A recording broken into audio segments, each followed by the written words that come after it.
think you have so much more power as an athlete now to tell your own story. This is Jessica Ennis-Hill, a sporting icon and 3-time world champion. Jess's heptathlon gold at the London 2012 Olympics is one of the most iconic moments in British sporting history. She's also the co-founder and CEO of Jennis, a women's health platform guided by her expertise as a former athlete. There's so many female athletes. You get to that stage where you are starting to think about a family, but at the same time, it's almost the worst thing that could happen. It was just this grey area in sport where you're not expected to have children. Are you like, screw you, I'm going to come back and win? Yeah. It gave me like a whole new motivation. What's the biggest diet or exercise change that's had the biggest impact on you? I think, yeah, for me, without a doubt.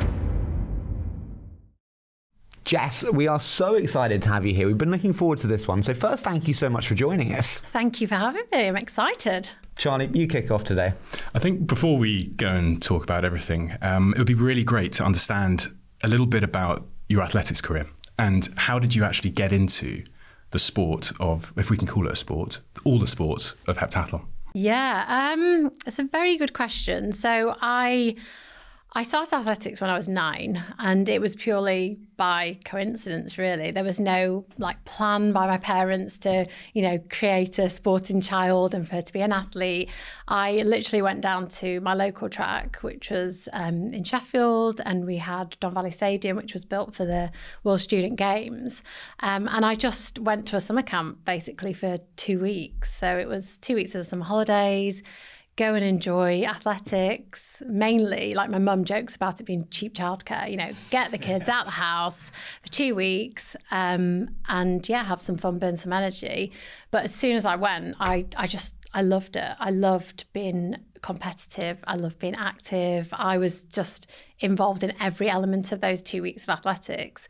And at the end of it, a kid was picked to win a prize. It was like a free pair of trainers or something. And, I won the prize at the end of the 2 weeks. And it just sparked something in me that kind of just grew and grew and grew. And did that include running? Because I remember when we were young, that was the thing that you just didn't want to do. You didn't want to get on a track. You should have tried being me. I was Augustus Gloop.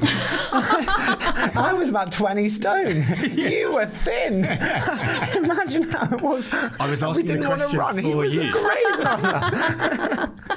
The question stands. Did it include running? Yeah. So it was a real taste of everything. So the 2 weeks was, sprinting, try some high jump, shot put, a real kind of taster of athletics, because until that point I'd never really done any sport. I hadn't tried athletics at all. So it was my first kind of movement into that direction. And yeah, sprinting was obviously the one that I enjoyed the most. Can I ask, did you know that you would be successful? I find there's two types of business people or athletes. Ones that always knew they would be gold medalists, and ones that actually kind of came over time. Again, a really good question. And it's something that I always think about. It's that kind of, question of, is it nature, nurture? Are you born to be an athlete, or is it actually the environment that you're put in and, how hard you work and how you apply yourself? And I think that for me, it's definitely a combination of the two. I think I was naturally quite athletic. I had a natural speed. My coach would say, he saw me running, and you have a particular running style that you can see that you're potentially, or got potential to do something great in sport. But I think it was actually my environment and being put into that stadium, a really inspiring place firstly, and paired it with a great coach and a great team. And then that kind of trial and error process of just, I want to be better. I'm doing something, so I want to do it really well, and I'm not going to stop. And I think I've always had that mentality that if I'm starting something, I'm doing it, and I'm going to keep doing it until, I get to where I want to be, and I'll keep, working incredibly hard to that point. The thing I think is always really interesting, especially when we're young, is you see the balance between children enjoying the sport and almost then the other side of it where they feel forced into playing it. Did you ever feel like you had a kind of force that was pushing you towards this, or was it always something that you were really passionate about doing off your own back? I think it changed over time. So I think, again, as young children, and I have young kids now that do sport, and I'm very aware of that balance of how much do you push and encourage them to continue doing what they're doing, and when do you back off and let them find it themselves? I think for me as a young child, and particularly a teenager, I went through those moments of, why am I doing this? No one's guaranteeing that I'm going to win a medal or I'm going to be successful. I'm sacrificing weekends and friendships and all those other sacrifices that come along the way, and there's no guarantee. And I definitely had moments where you have that tug of, do I want to do this? And you almost need someone there as well, whether it's a parent or a coach or someone within your team to just give you that gentle encouragement and guidance to see almost like the bigger picture of what you could potentially do. Can I ask, when you were questioning, do I want to do this? Often there's like a common reason that recurs as to really why you might not. So like for me with business, it's like, I have to give up so much of my life. Like the whole kids question for me, I have to punt for 5 to 7 years when I maybe wouldn't have done normally. I don't have much of a life. And that's mine, where I'm like, do I really want that? When you thought, do I really want it? What was your because I'm going to lose X? I think it's the feeling that you're, again, very similar things. You're going to, when you do sport, it's not just your job, it's like your whole way of life. It's every part of you. It's the way you sleep, the way you eat. You can't go and socialise at weekends. You don't have bank holidays. You can't go on holiday when you want to go. Everything's very structured and regimented, and you're always working towards these goals and these deadlines and championships. And with that, you make loads of sacrifices. You have to. But I suppose for me, in my mind, it was always, this is a relatively short-lived career in sport. You don't go on for years and years and years. You have a particular time where that's 10, 15, 20 years. And it's front loaded as well. So it's generally, 20s, 30s, and then you have the rest of your life to go on and do all those exciting things. So it always come back to that for me. I am making sacrifices, but it's an opportunity. It's something very unique that not many people get to experience. And it's for a relatively short chunk of your life. Did the recognition of that, and I guess the discipline then to actually stick to it, did that come from parents, coach, or were you always quite strong in yourself and understanding what was required? I think I became very strong myself to understand what I needed to do and the sacrifices I did need to make from quite a young age. My parents were very, very relaxed. So they were very kind of, we'll support you. We're here to, cheerlead you along, but we're not going to be those parents that are, making you go to train and making you do competitions. They were always very, very relaxed. And I think that helped a lot. But then at the same time, I had a coach who was quite tough and, had high expectations. He knew how he wanted me to train and the sacrifices I would have to make on the track. And he kind of guided me in that way. So I had a balance of those two kind of types of personalities. And what's the relationship between coach and parents? Because I'd imagine you're working very, very closely with your coach at a time and spending a huge amount of time. Is that something we've heard with a few footballers where they've talked about the roles of managers and parents and taking that on? Was that something that they built a relationship within themselves to be able to talk and understand how you were progressing? Or was that always kept quite separate for you? Very separate for me. And I think it varies from, whatever sport you do. I see it in tennis. My son does a bit of tennis. I see it very differently in tennis that I do to athletics. And I think for me, my parents were, this is your sporting world and that's what you're doing there. We're going to support you. But they were never a big part of it. They didn't really know what my training consisted of. If I asked my dad what my personal best was in my hurdles, he'd be like, not sure. But he was always this amazing support. And that's all I needed. I didn't need them to be, recalling all my times and telling me what I did at previous championships. I just needed that parent support. So it worked really well for me. Was there ever a time when it didn't look like it was going to work? And can you take me to that time, whether it was losing a race, not performing, you just not wanting to do it? Was there ever that time? I think as a young junior athlete, there was many occasions where with the heptathlon, it's obviously 7 events over 2 days. And there is so much that can go wrong. You have to get every event spot on. It has to be world class. And for me, my first day within the heptathlon was amazing. I do great over the 4 events. I'd be leading after day 1, expected to win. And then day 2, I'd have the long jump, the javelin, the 800, weaker events for me. And it kind of all crumble. And there were so many occasions where I'd, be leading and then finish out of the medals. And I think in those moments, you just think, can we just stop on day 1? Yeah, exactly. Yeah, can we stop now, please? Hand out the medals. I'm done. But it was hard because you almost think, well, am I even going to be able to, put day 2 together? And can I ask, when you've had that a couple of times, how do you get over that psyche of day 2's my enemy? I hate day 2. Because you can almost let it be a self-fulfilling prophecy of oh. Yeah, and I did feel like that for quite a while. I felt that actually, how am I going to get myself out of this like mental momentum, thinking that actually, I'm coming into this day again, it's not a strong day for me. But again, I just went back to the drawing board and just worked out what I needed to change within day 2.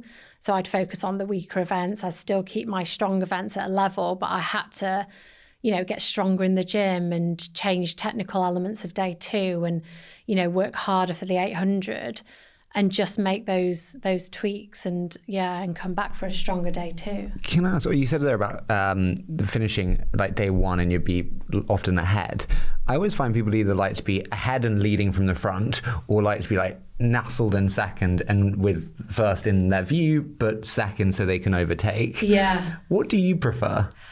I like to be out in front, I think. I think going into day 2 leading is a great position anyway. If you've got a strong day 2, then that's brilliant because you have all that confidence. You're riding that momentum of being in the first position and you can take that into the rest of your events. But for me at that stage as a junior athlete, I didn't have the strength and depth in my second day.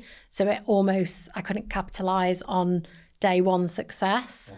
It took time, trial and error, just improving day 2 and believing that actually, it doesn't happen overnight in sport. It's such a long journey. And I think that's one thing my coach tried to instill in me, that actually it's a process of, growing in each of the events and you are going to move forward, but you're also going to move back quite a few paces before you then progress like up the ladder, and it takes time. How did being a part of a multi-event sport, how does that compare to single-focused athletes from your perspective when you have to go in and compete across 7 disciplines and perform in each one at the highest level possible? How does that shift your focus and how are you actually able to then take that into different types of competition?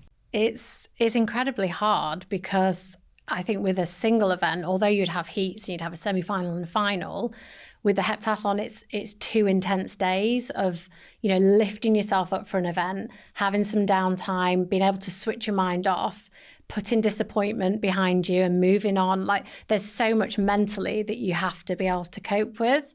And I think that's the hardest thing about the event. Like physically it's grueling because it's so many events, but how you mentally are able to navigate yourself through those 2 days of competition is the hardest thing about the heptathlon. Are you superstitious? Did you have like routines, anything in place that like, I have to be at this bedtime, I have to have this breakfast?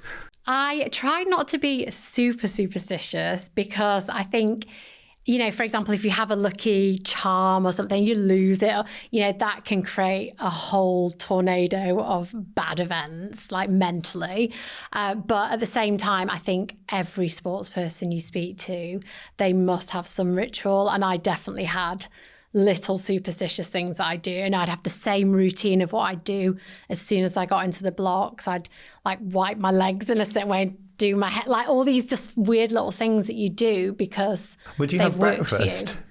Or I'd always have breakfast, but I'd find it hard to have breakfast because you're so nervous. Yeah. And you're just trying to, Would you have the same breakfast? Yeah. What would you have? I would always have a coffee, a banana, yogurt, and some granola. That's normally like what I'd have before a big event. Out of everything, it's his favourite line of questioning. Yeah, love it. So Especially a My Protein breakfast. Oat bites. Oat bites. Can you? So you did all of that through the juniors. You went and worked hard throughout those stages. Do you remember your first professional competition? And can you take us to what happened? So my first, the transition from a junior athlete to a senior athlete, I would say, is the most critical time, because you can have fantastic athletes as juniors, but that kind of leap into senior competition is often the point where you lose a lot of athletes, or they don't quite make that jump. And for me, I had the Commonwealth Games. It was all the way back in 2006, and it was in Melbourne, and it was my first. How old were you at this point? So I was 19. Wow. Yeah, 19, all those years ago. And yeah, it was my first senior championships. My coach basically said, just go, enjoy, soak up the atmosphere, no expectation to win a medal of any colour, just go and enjoy the experience. But I remember thinking, I don't want to go and just enjoy the experience. I want to go and win something, I want to go and do myself proud. And I went out to Melbourne and I came away with the bronze medal, and had some great performances out there. And it gave me this spark of, right, this is senior level competition and I've had a taste of a medal. Now what's next? How do I grow? How do I build? How do I get better? How did that then change your life? Because previously I'd imagine you can operate completely on your own terms without the expectations. Now you've won something. You're a British athlete. We love success. We love high performance within Olympics, Commonwealths, etc. Did you feel a weight of expectation from that moment where you then had to incorporate that into your performance as well? I think I felt it slightly, because I think you're right. As soon as you win something, then it's almost easier to just win it, but it's much harder to maintain winning and keep on performing. So I suppose I did feel that element of, okay, now I've done this, I am on the radar and people know my name and they've got this expectation of what I'm going to achieve next. But at the same time, I quite liked that feeling of, this is who I am and this is what I want to do. And I don't mind you thinking that I'm going to, carry on performing, because that's where I want to be anyway. And I think it kind of grew just gradually year on year. And as I won more medals, obviously the pressure increased all the way to 2012, and that was the peak pressure cooker. But at the same time, I think I was the kind of athlete that just really enjoyed and thrived on that kind of pressure. But going back to your breakfast, you literally get to the best bit. Yeah, why would you do that? And he wants to go. Speaking of the 2012, though, did you feel that weight of expectation? You're on every bus, you're on every billboard. It's very real. Did you feel that? Yeah, I definitely felt it. I felt it was my first Olympics. So I'd unfortunately been injured the Olympics before, and I'd had that huge disappointment of, having 3 stress fractures in my right foot a few months out of the Olympics, and told that that's it, you won't be going. So London was my first Olympics and a home Olympics. And then I don't even know how it happened, but everyone was like, you're going to be the face and you're going to be plastered everywhere, and ad campaigns, and did they tell you that? No. Are they you're the chosen one? No. It was just a gradual thing, really. Yeah. I assume that would be a process that you kind of go through. With No. I think it was something that just happened organically, really. I wasn't really aware, I think. So it ramped up. I guess maybe that would have been a little easier if it gradually increased in the exposure, rather than it being, right, we're going to launch campaign from day one. Yeah. And you're going to front every billboard that we do. Yeah. It was definitely a gradual. It was a gradual. But then as soon as the year came in, 2012, it then just went crazy. There was so much media attention and excitement, and being able to try and manage that, because that's a huge distraction. Was that difficult? Because this is being post kind of almost whatever. It doesn't you've won, but pre, job's not done. Yeah. It's how do you manage the distraction and the pressure when it's like, I've got to train. Yeah, and that was the biggest thing. I was so conscious, and my team, that, okay, you want to enjoy this opportunity and you want to be part of this excitement and this build-up, but absolutely not at the cost of you not being at training and you not performing. So, we were very careful on how, when I did all my shoots and how far in advance we could do them. And then there was plenty of moments where I'd train and then I'd get a car down to London and do some shoots, and then I'd get a car back up in the middle of the night, so I was there for training the next day. So I made sure that I was never missing any element of training, because I would absolutely never forgive myself if I was this golden girl who was going to win gold but actually didn't win it because she didn't perform. Was there ever a time when a session was off or something was off and it was like, I was late because of that shoot or that interview or that whatever? Was there ever a, I need to correct? Well, if you'd asked my coach that, he might have a different answer. But I think there was probably elements where, I was so young, so you've got all the energy to, have late nights and come back and train, and you kind of just get into like a momentum of doing it. There was probably, one or two occasions where I felt pretty exhausted from, trying to get it all done. But saying that, I would always turn up for training. I would always do the sessions. So, I like to think it didn't have an impact. I think the way we structured it and organised when the shoots and everything went into the diary, it worked well. But Bill, so then actually, getting towards the actual occasion, I can say it now, but we would have been gutted. I would have been gutted as well. You would have been gutted. We would have been gutted. That expectation and I'm talking now about the 1 to 2 week periods before you actually then begin the competition. Did you ever have moments within that shorter term period where you had issues with your relationship with that pressure that had been put on you, or almost as you get into the village and that mindset, did it make it easier because you were around people with similar types of expectation? Yeah, I think the 2 weeks before is probably the toughest time, because you've still got that time to do a bit more work and try and get things right, and things can still go wrong, but you just want to get started. And I spent a lot of time dipping in and out with the sports psychologist to just almost try and clear my mind and work out, how do I kind of switch off from everything and what's important, what's not important, how do I get all those negative thoughts out of my mind and really focus on what I needed to do. So the sports psychologist for me was amazing in helping me in those last couple of weeks. And then I completely switched off from any kind of social media or any news. I just didn't read anything, because I think whether it was positive or negative, it has some kind of effect on you. And I didn't want anything to jeopardize that. What was the biggest takeaway from the sports psychologist? I think he really helped communication between me and my coach during the Olympics, particularly in that lead up, because there's so many distractions, and there's not just distractions for you as an athlete, for myself, there's distractions for your coach, for your team. People want to do interviews, not just the world of sport wants to know what you're doing, the whole world wants to know, all different media outlets, and you can often get distracted very easily.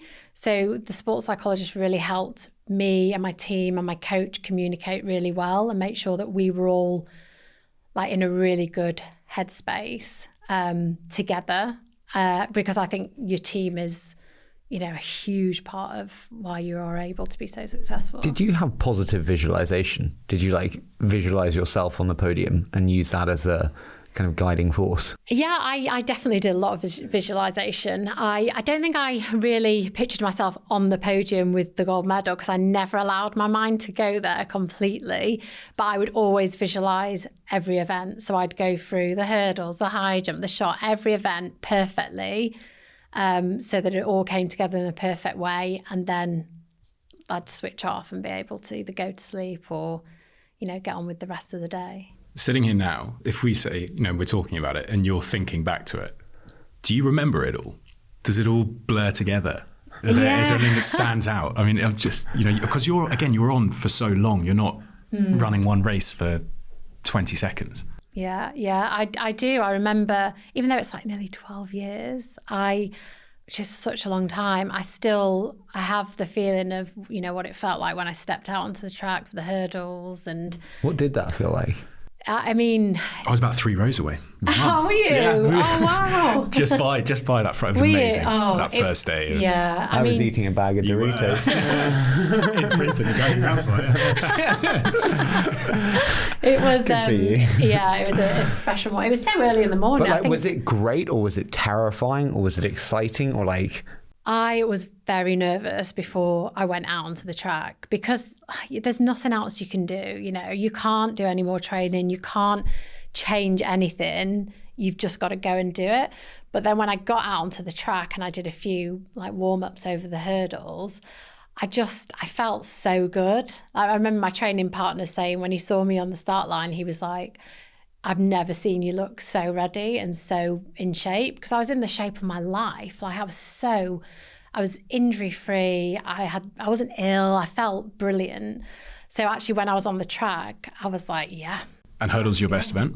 Hurdles was definitely one of my best. So starting with a strong that event. At least gives you the confidence to... And the crowd, as you know, they were just so loud, and it was brilliant. Which one are you like, oh, not this one? Shot put.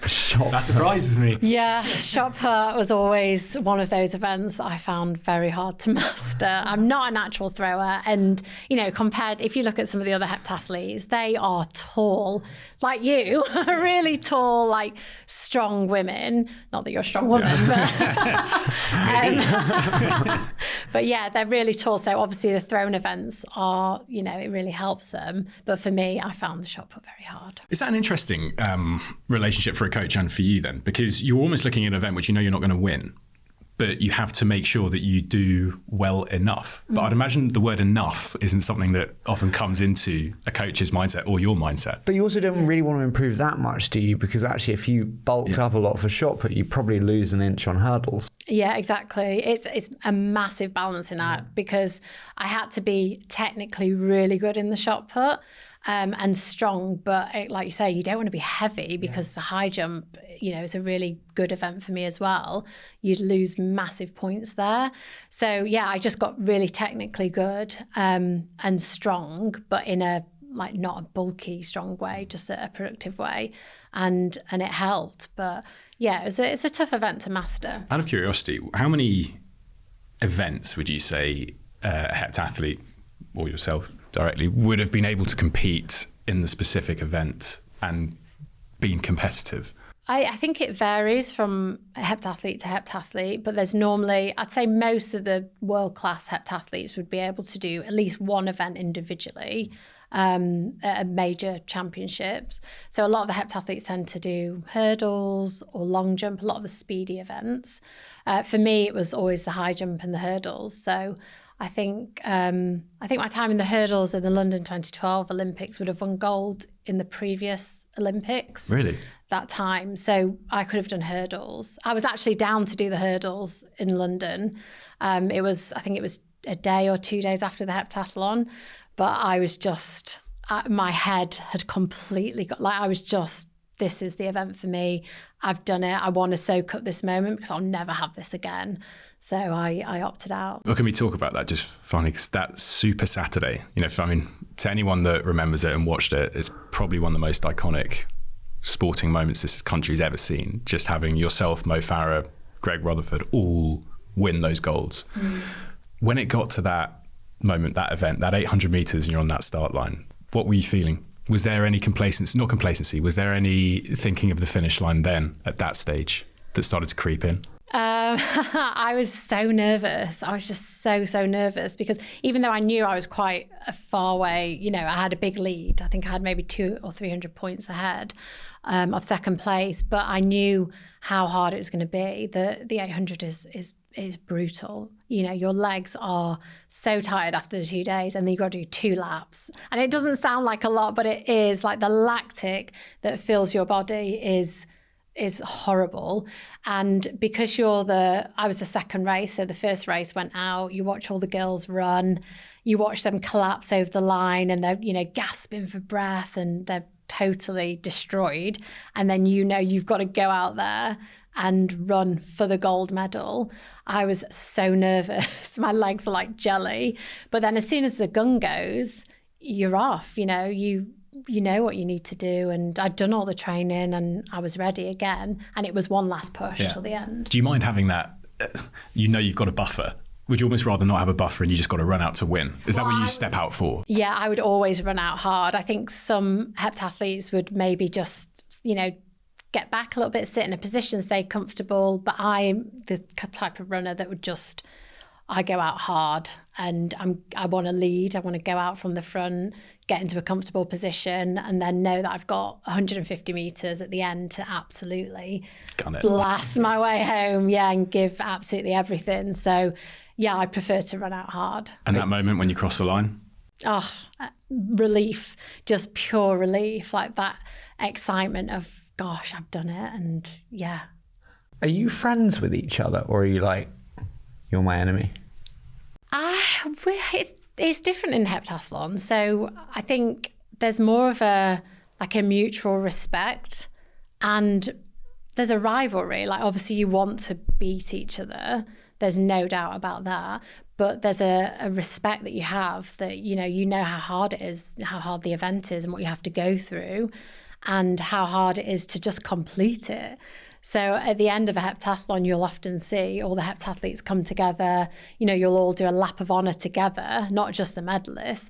And all the heptathletes that kind of hold hands, bow to the crowd and thank the crowd for their support. And it's a really nice, it's not this shit again. We've just done 7 events and you want us to bow to the crowd. Christ almighty. Yeah, exactly. Am I getting paid for this? Yeah, and people that have come, last or not even, done personal best, they're still, still happy to, enjoy the success of whoever's won. Do you complete this task, this challenge that has probably been the focus of your mind because you didn't have Beijing for even longer than the 4-year cycle. We've heard a number of athletes, Johnny Wilkinson, I remember when he talks about winning the World Cup, I think he says he enjoyed it for about 30 seconds before the realisation that everything that had been built up to had now passed. Did you ever have that moment where there was a time to enjoy it that then disappeared into a little bit of what next? Yeah, and I've spoken to Johnny about it in the past as well. Yeah, that you do. I think myself and Johnny are probably quite similar in a way that you're kind of very constant. So you don't have these massive highs and massive lows. You kind of, things go wrong, but you just adjust and you carry on. And things go right and you adjust and you carry on and on to the next thing. And I think that's great while you're within sport. You've got to keep focusing on the next thing and moving forward. You can't really enjoy a moment for too long because you have to keep working. But then at the same time, when you retire, you do look back and you think, maybe I should have soaked up and enjoyed it a little bit more. But you're still within the moment and you're still working for the next championship. Can I ask, when you win, you get gold medal, you're on the front page of every newspaper, news starts with you. Was the size and magnitude of attention what you expected, or was it a lot more? It was a lot more than what I expected. Yeah. Was that difficult to deal with? Or nice to deal with? I hadn't allowed myself to think about what it was going to be like. But I didn't allow myself to think about winning. So when it all happened and it just went like everyone knew who I was and it was, I had to have the security guy take me around London after the game, just to go out and have a meal. It was so bizarre that you go from this, very well known within the sports world and within athletics, but then opened up to the whole world and everybody knowing who you were.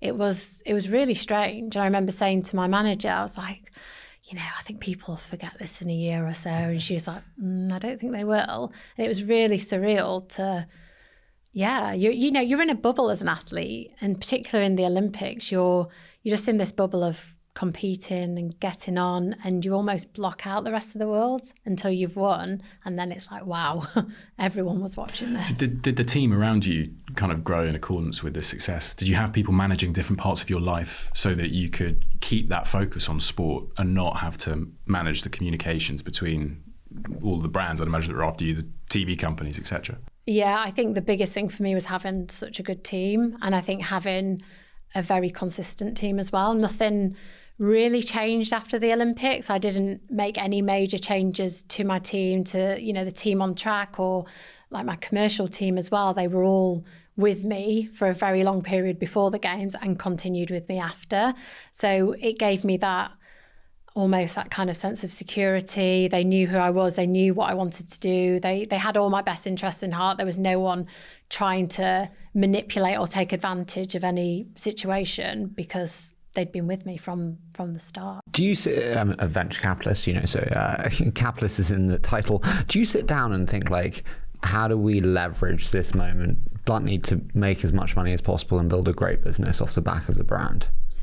I think each athlete is very different. I think potentially some athletes come with it from that perspective, and it depends what you want to go on to achieve post that moment. I think for me, I was still very much in the moment. Like I knew that I didn't want to retire after London. I knew I wanted to continue, and my focus was very much track athletics. This is what I want to do. Let's just keep growing and performing. Whereas the team around me, of course, my manager and commercial manager and people from that avenue definitely had an eye on, well, this brand's good for you, and does it sit with your values, and do they mean something to you? Do you want to work with them? And creating these long kind of relationships with really great brands. And I've been fortunate to work with some, great companies that have not just been short relationships. They've gone on for a good number of years and really created some good partnerships. Would you ever work with a brand where you were like, not really fussed about what they do? I had this question when we started our media businesses, and then I realized I did have a price. And yes, absolutely. Were you ever I don't really care, or did it have to align? No, for me, it was always about value, and did it if I'm going to have a long relationship and partnership with a brand or a company. And also, you can't take on every brand and company. You have to be quite selective, with your time as well. Those companies had to resonate with me. They had to mean something. I'd have to feel aligned with them in some way. Just for me to bring my best version to our partnership as well. You don't want to be tied into something where you don't enjoy it and you feel like your time's not well spent with them. I really wanted to feel that I was aligned with every brand that I worked with. We've seen increasingly, I guess, over the last 10 years. And when you were going through it, it was probably at the start of really mass social media commercialization and really brands taking every opportunity. But just more broadly in sport, I'm interested, and particularly within, single, non-team athletes, individual athletes. The exposure that you have after maybe one big success that then brings all this on can often lead to a diminishment of the performance. It can be too much for some people to handle. How do you feel like we manage that as a whole as an industry at the moment with the exposure of often very young athletes without the support networks around them to really help them be the best in their performance, and also, to Harry's point, build a commercial vehicle on the side of it? Yeah, it's really difficult. I think there's so many opportunities now more than ever for athletes, but I still feel that there isn't enough support or guidance to help, particularly young athletes that come in from, very low social media following, and you win, a major tournament or championship, and you're propelled into the limelight. Do you literally see followers count just go? Oh God, yeah, definitely. When there's, obviously the Olympics this year, it's this huge year, and there'll be some key performances that people just really, it resonates with them, they gravitate towards, and these names of, fantastic athletes are propelled into another world, and then all the sponsorship, the endorsement comes through well, how many followers have you got and what's your reach and your engagement levels? And it's a completely different world now. I think it's great that young athletes have, and athletes in general, have this platform to be able to, say what they want to say and take ownership of it. But I still feel that it needs more guidance. What can be done then in that guidance? Is it like up to athletics associations to pair, brand consultants, managers? How could it be made better? I think every athlete has, it depends what brands you work with as to what support you have. And I think if you're one of a well-known athlete, you'll be supported, by your sports brand or whoever it might be with social media and how to post in particular ways and that kind of thing. I think you're managed better. But then for other athletes who are still in that kind of grey area, there isn't really that support and you're kind of left to your own means of.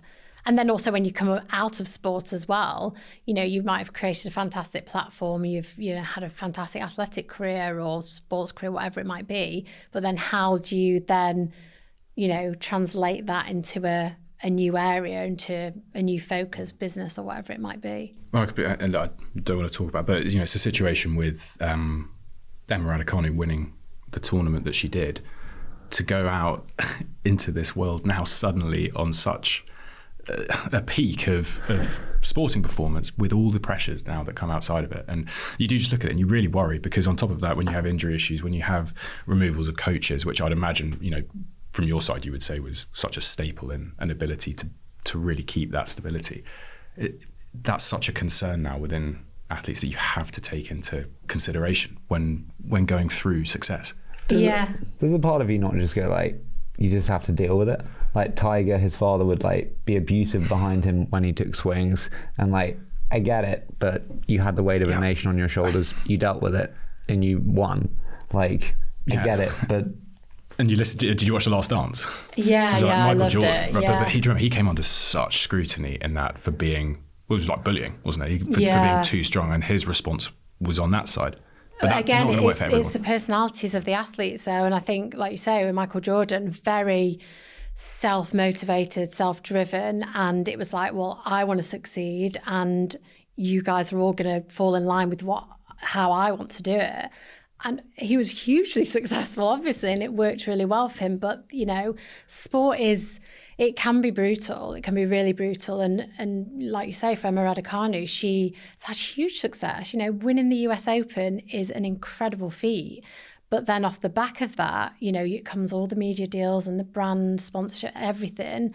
And then you have to maintain. And she's still a very young athlete who's been faced with a lot of injuries, still maturing, still growing. And it is challenging. It's not a case of the best athlete win. There's so many different elements to navigate more than ever as an athlete now. Do you think athletes should have to do the post-race or post-event interview? I'm always in two minds about this. What are your thoughts? Do you enjoy the post-race interview? Well, so for me as a consumer, I think 100% you should. Yeah. As part of the parcel, it's also good for the commercial side of the business. The longer you're on TV, the more followers you'll likely get. It shows your personality more. It lets people be endeared to you. So it's for you as well. And so I think you should. But then I'm also watching it, especially when it's someone loses and they've lost in a big way. And it's how do you feel? Well, I feel fucking great, thanks. So it's and then you win. How do you feel? Well, great. And so I had two minds. I'd also say with athletics, I always find the athletics ones the best, almost, because of the way quite often you come off the side of the track up onto the platform. And you have Brendan Foster or someone standing there. And I don't know if you have a really good relationship with some of the media from the BBC. So it's actually a very familiar face, someone that you really want to talk to. But I remember within those moments of success, I think it was the World Championships, and we won the men's relay. Gold. And the women's team who had won silver, I think the race before, stood beside it, watched it, and then they come off and they do these interviews, and you got, to your point, as a consumer, an experience of how they had experienced that moment in a way you never would if you didn't have that post-match. Yeah, and I think that's great. I think I think it has changed. I think athletes can showcase more of their personality now. And I love seeing an interview where it's raw and, you're really getting inside the athlete and digging into how they felt off the back of their performance. And it was something that I would always do. I'd be really open with the media and, just be honest and say how I felt and, give my true opinion of my performance. But I think, again, it's down to the person who's interviewing you off track as well. And I think often if you have some kind of relationship and, they're familiar to you, you want to open up a little bit more and you're not so guarded with some of the questions that they ask. I think sometimes the questions can be quite brutal depending on who's asking. But I do think it's kind of part of sport in a way, and you have to be able to give something, but also you don't want people to overstep boundaries and markers as well. Can I ask, on the kind of moving forward a little bit, when we made the decision to stop competing professionally, was that very difficult? Because you tie so much of your life and your identity, it's everything, to this sport. Was that a difficult moment when you're suddenly not a heptathlete anymore? I think a lot of people find it hard. I think going from being a sports person, like you say, it's your whole life, to then it just stops. You almost have this, like, who am I? Like, what is my identity when I'm not an athlete? But for me, it was just the right time. I wasn't forced into retirement through injury or anyone saying, right, you've got to stop the sport. It was purely my decision. And I'd had the latter part of my career where I'd had my son, I'd come back, and, it was hugely challenging in so many ways. And actually, I got to the point where I'd done one more Olympics, I'd finished with a silver medal, and I was like, I've given all I can give to this sport. And my motivation flickered and it changed to, I'm now motivated by the want to retire. Like, I want to retire now. And when you're motivated by that, then there's no way you can keep going and win. I definitely want to return to this, but the bit in the middle, I think, is really interesting, because you've had that success at 2012 and then you then have other things that come into your life while still competing. Get married, start to have a family, and as you've just mentioned, the challenges that then become associated with still performing at the top level but having a life outside of athletics. Can you tell us what that was like when that started to become such a significant part of your career as well? Yeah, I mean, if I thought London 2012 was hard, preparing with all the pressure, then having my son and trying to come back to competing at that top level, that was the hardest thing. What's the hardest part of that? I think I just changed massively as a person. So physically, as a woman, your body changes, obviously, massively when you've been pregnant, you've had your child, but then mentally you feel completely different. Your priorities, your perspective on everything changes.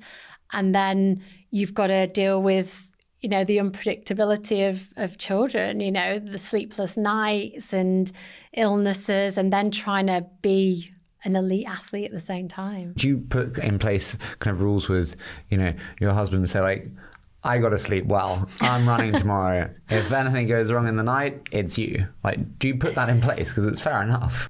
Well, so when I'd compete again, I'd often go to the country or wherever I was competing and have the night to myself before the competition.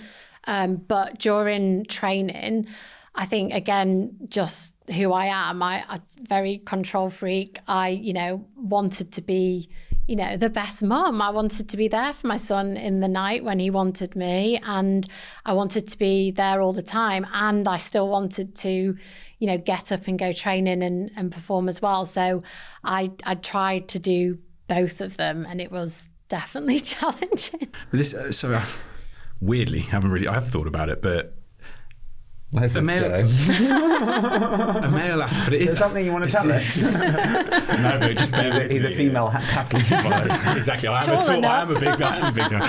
I think as a male athlete, I could sit here and I could go, right, from 16 to 38, I can dedicate my entire life and I don't need to compromise opportunity for me to live a life beyond that once I retire. For a female athlete, you have exactly the same mindset towards the professional side. But if you leave a family life to post-career, You're seriously changing the potential possibility for you to have a family, to have that same kind of life that a male athlete could look at. So sorry, how's your relationship with that? And I guess from you personally, but also just in what you've seen in broader sport, because to have a child while also wanting to still compete at the top of competition must be a real challenge for you to kind of balance.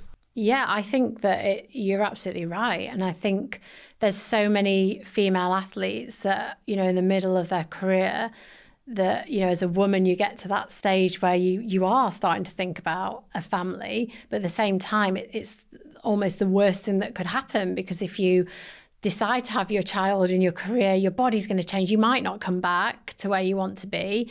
And you've got all this expectation from everyone else that you're going to keep on this almost like treadmill of performing.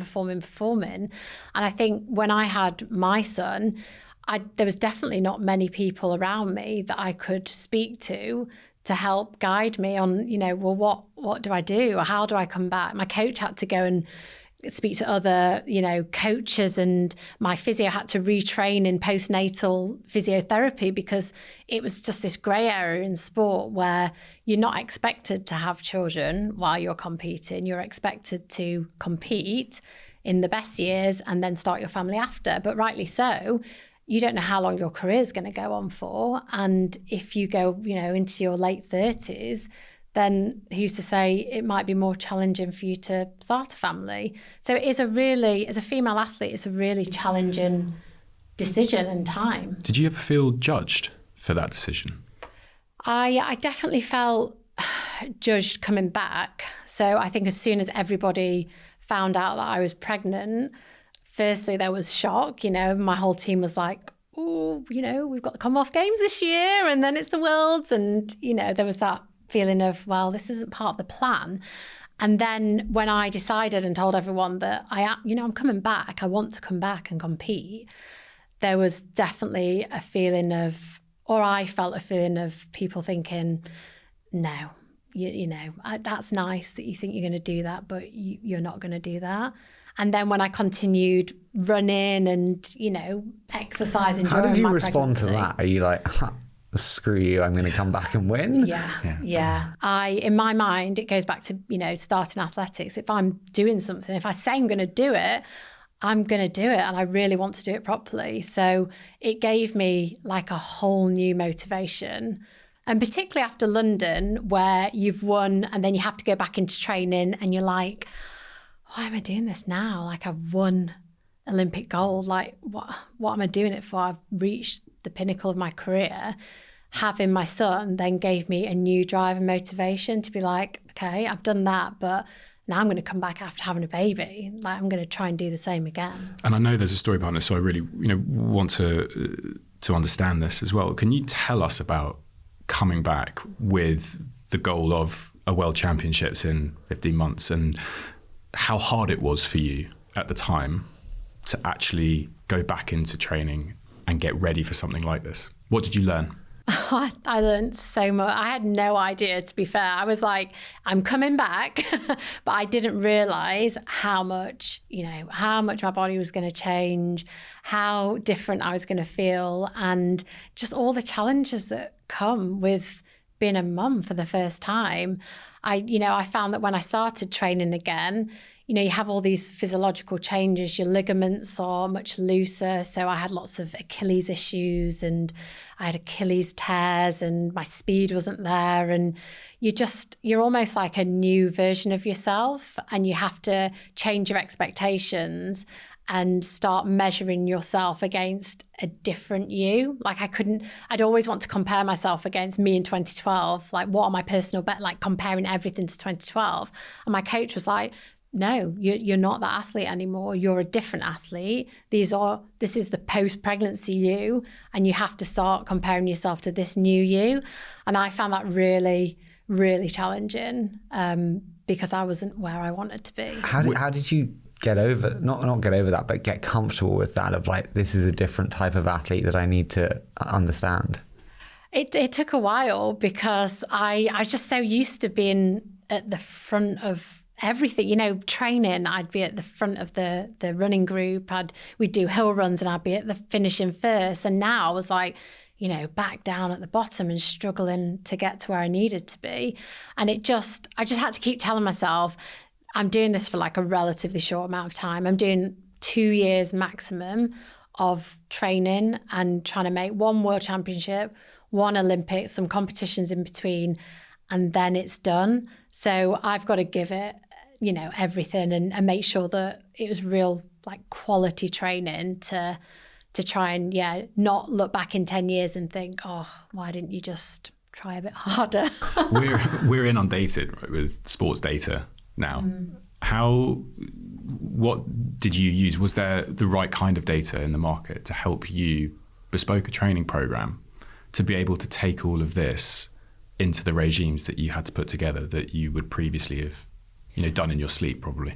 Yeah, well, so the thing that surprises me, and when I look back to those days, it was all kind of me and my team had to try and navigate our way through it. There was no real guidance as to say, you know, well, this is how you need to train post-pregnancy in this stage, and this is what you need to do. It was all like trial and error.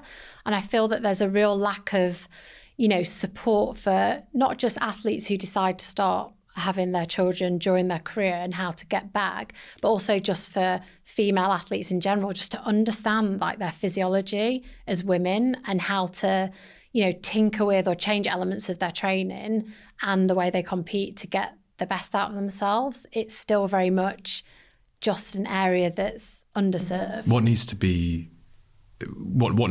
be explored?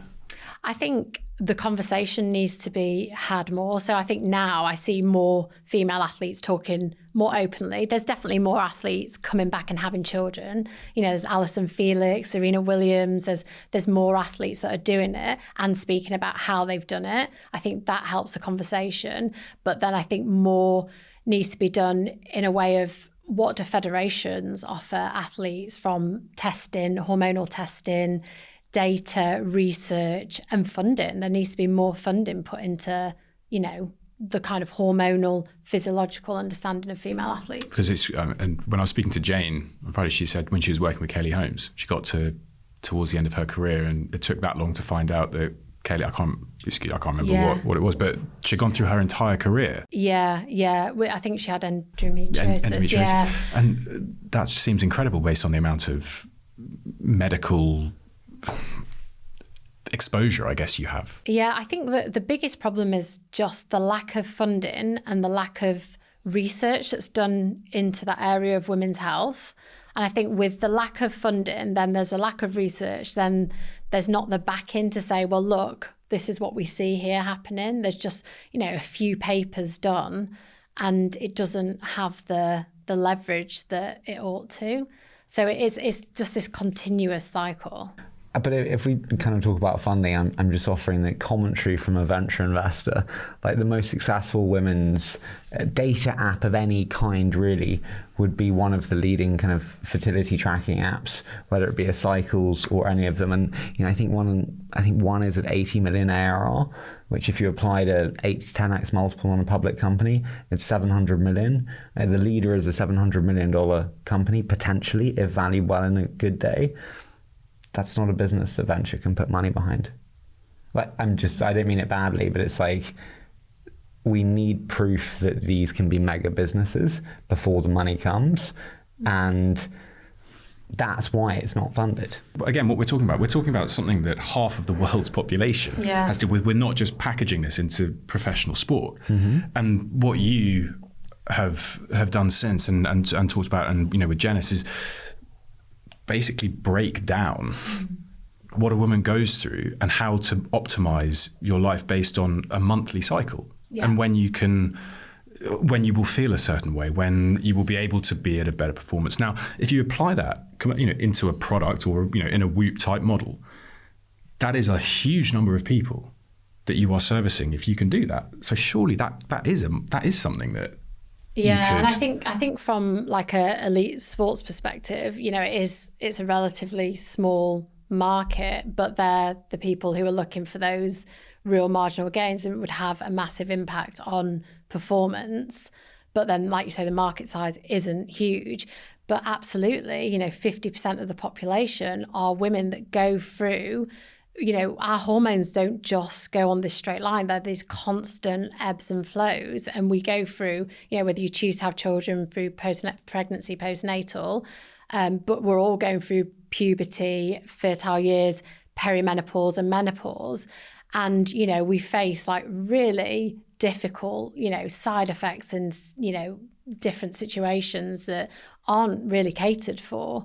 And it's understanding, well, how can we support more women? Firstly, like to understand like education around their cycles, but then what lifestyle interventions and what platforms can we provide to help them navigate themselves through those? Because if you understand that data, no, and this is just a discussion. I mean, you may well be right, but is that not someone hasn't created the product yet or the opportunity to actually service this need rather than it's not? I think it's probably like the only way it works is like if you actually integrate it into a play like Whoop or Aura, where it's like an adjacent product that is a feature in a larger platform play, which then makes sense. But the jury's still very much because then out it's an on. acquisition piece, right? So you could create a company, Whoop could then buy that. If you've got some 700 million valuation, Yeah. If you're Whoop, you'd then buy that, and so I think that totally works. But then it's an adjacent, it's not a standalone, and it's definitely not a category in its own right. Yeah. I think also bluntly more education needs to be provided to men. Well, yeah. Sorry, and that's why us asking these questions. No, definitely. But for not just for men though, for women, and that's half the problem, because actually a lot of women don't even understand the basics of, what they should be tracking, what they should be looking for, and then they're not using, a product to its maximum. Can I ask, how was fundraising?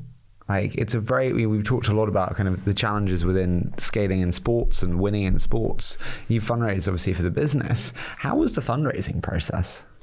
Very interesting. Yeah. So we have been very fortunate to work with two VCs who have been incredible and very supportive from the start.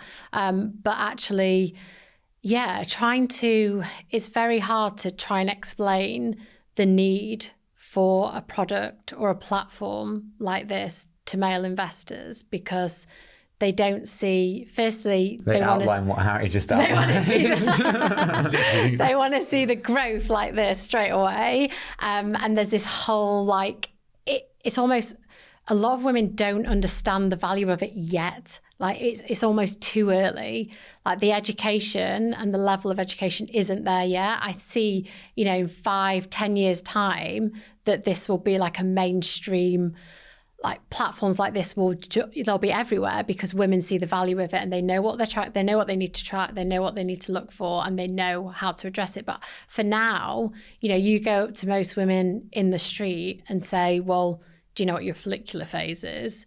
Most women probably wouldn't know that, but it has a massive impact on how they feel, symptoms through their cycle, and also how they would exercise or work out, and then how they transition into later life, into perimenopause and menopause. So can you actually just tell us what the business is? Yeah, that would help. Yeah. So just so people understand what the raising money is actually for. Yeah. So Jennis is a platform where we are all about trying to educate more women to understand their menstrual health. So, what are these 4 phases that we go through as women, and how does it affect the way we exercise, the way we fuel our bodies? So, for example, in your luteal phase, there's a certain way you should exercise and move your bodies as opposed to in your follicular phase. Most women train the same way, every day. If you're a keen runner, you will just do miles and miles every day, and that's what you're comfortable doing. But actually adapting the way you train and the way you exercise and move your body in these specific phases as a woman, and then as you transfer and pass through these life phases like perimenopause, it has a massive impact on mood, energy levels, side effects that you experience through your cycle. And we're just, trying to educate more women about, those differences and how to track them and understand and navigate yourself through them. Does the breakfast you eat change that? Always. That's the education I'm going for the breakfast cereal ad sponsor. New sponsorship. There you go. Can I ask, what do you know now, though, that you wish you'd known when you started the business? I find we change so much over time with the lessons, experiences of fundraising. Is there anything you're like, oh, I wish I'd known that? I think I've learned so much, coming from a world of sport where I think there's a lot of elements that you can apply to business. Your focus, your drive, the way you approach sport is very similar to the way you approach lots of things in business.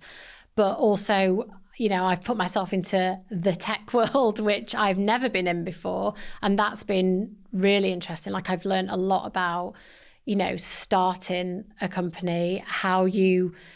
Yeah, for example, like with the app, we outsourced it and, all these small elements that I would have changed along the way, but I've learned so much. Yeah, obviously everything now in-house, you just gain all these little nuggets of information, again, through trial and error, through growing, through speaking to lots of other founders and particularly female founders that have been in this kind of femtech space before. I've learned a lot. Were female investors easier to share the vision with? Did they understand it better? Was that a better experience than the male investors? I think female investors definitely understand it. I think every woman that we've spoken to, female investors, particularly health investors in the area of health, they understand. They know there's a need for it. They've been through similar experiences, and they all have an experience. One of our VC funds, the woman involved there, she had her own experience, so she could really, kind of understand the need for a product like this. But then you do get other investors that just don't see it, So maybe no coincidence that one of the two funds had someone who could directly relate to that in the team that was making a decision. Yeah, exactly. Yeah, and it makes a huge difference. I think, it's like having children. You can't quite understand the impact it's going to have on your life, on your body as a woman, until you've been through it. And when you've been through it and experienced it as a woman, or had, awful cycles, and you've not had the help and the service that you need, you see that actually a platform like this is something that is needed and makes a difference. As I said this to you outside, I think, just from your experience here, you've built a business off something that you uncovered in an incredible experience in your own life, right? Going through something that was very in the public eye as well, where you were performing, competing, you were learning this as you were doing something that then led to gold medal, world championships 15 months after it, which I'd imagine when you started out, you would not have thought you could probably do. That opportunity for you to build the story of Jennis off the back of that, to me is your unique point here, because that is, and the experiences you had in sport, as we said, one of the most iconic moments in British sport. And that story into the importance, not just for the top athlete, but for the everyday woman, is what makes this market investable.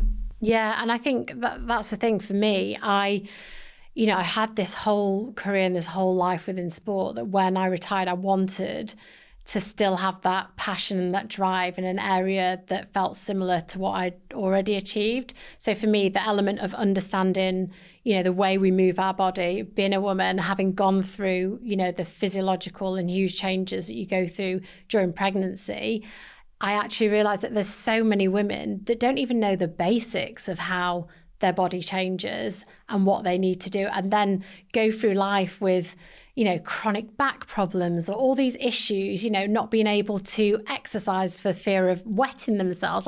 These are conditions that women just accept because they don't understand the right way to move their bodies and to exercise in these key moments. And it's all underpinned by hormones. So if we understand our hormones, if we test them better, if we can capture the data and understand them, then you're in a really powerful position as a woman. What's been the single biggest health, diet or exercise change? And this isn't a joke on breakfast, so it's a serious one. What's the biggest diet or exercise change that's had the biggest impact on you, how you feel, performance? As post-athletics, I think exercise, without a doubt. I see all the time, I talk to friends who are doctors, and you look in the medical world at, cancer treatment and people recovering from serious illness, but exercise is never this prescribed, part of your treatment. And it blows my mind.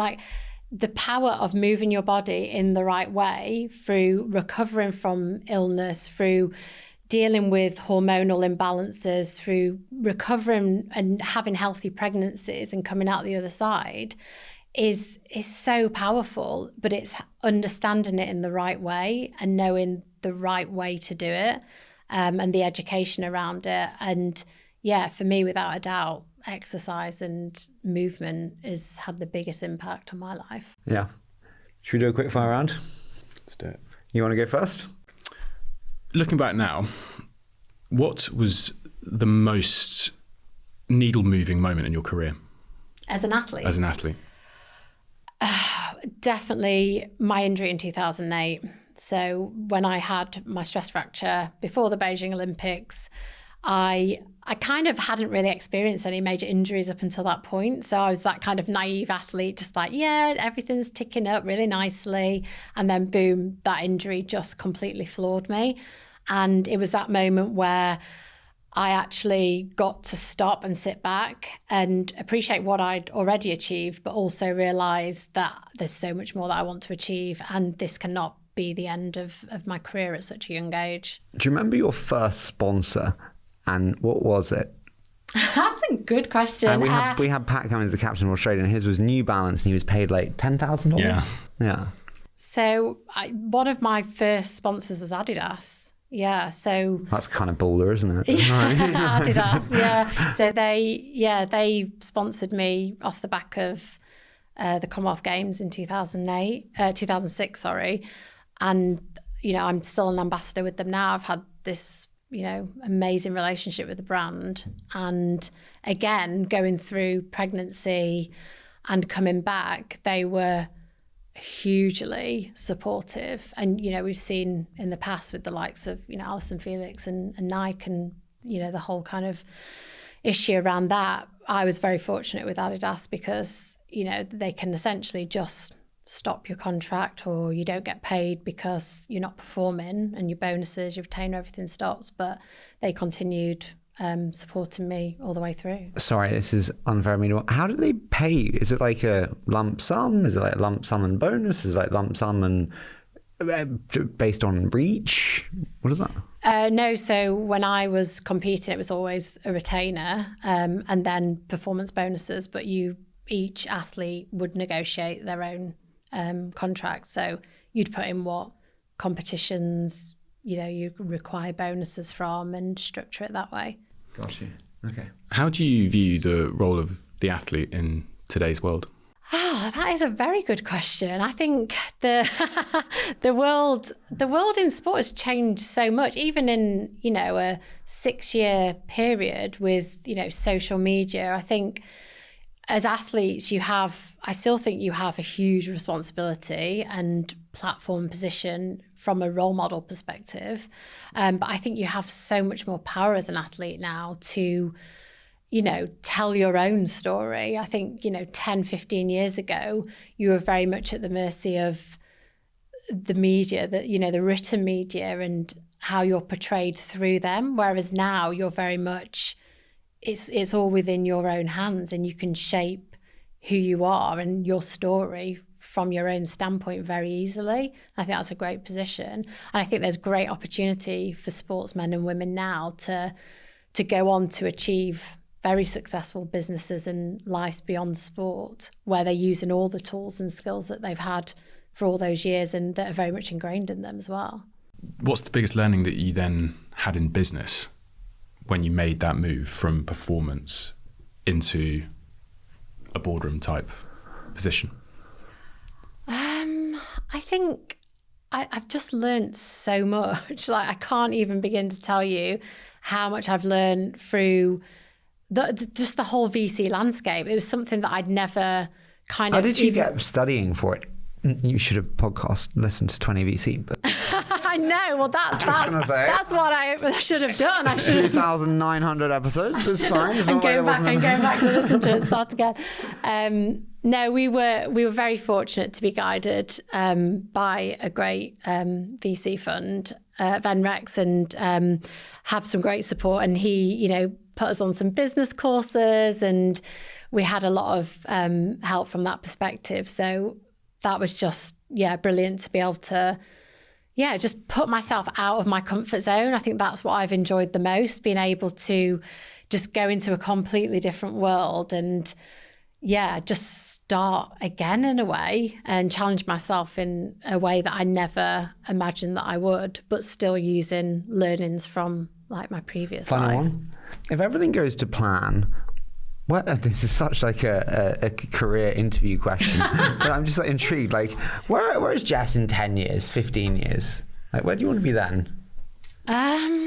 10, 15 years time. I mean, I don't like to think too far ahead, but I want to continue with this whole mission around women's health. I think that's something that, again, goes back to being an athlete. I've started, I feel really passionate about, and I want to continue making a change. And I feel that I already have this existing platform and this brand that I've built through sport, that I have the opportunity to really shout about it and reach as many people as possible.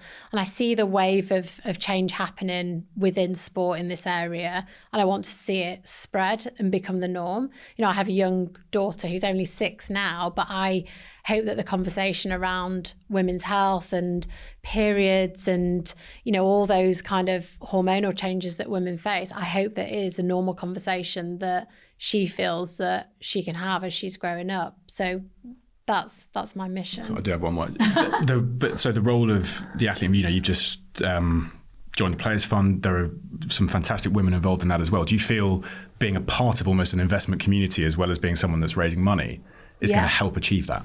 Definitely. I feel very proud to be part of the fund. I think that I've had this journey of understanding what it's like to be a founder and the challenges that you face, the learnings that I've kind of taken on board over the past few years, and to now have this opportunity to be part of an athlete-led fund that's going to invest in, athlete-led companies, sports tech, sports media. It's a fantastic place to be, where you're actually sat on the other side, being able to, offer your views, your opinion from a sports perspective, but also from a founder as well. As a secret, it's much easier on the investor side. It sounds it now. Listen, thank you so much for doing this. I've loved this. We've loved this. You've been fantastic. Oh, thank you so much for having me. Thank you.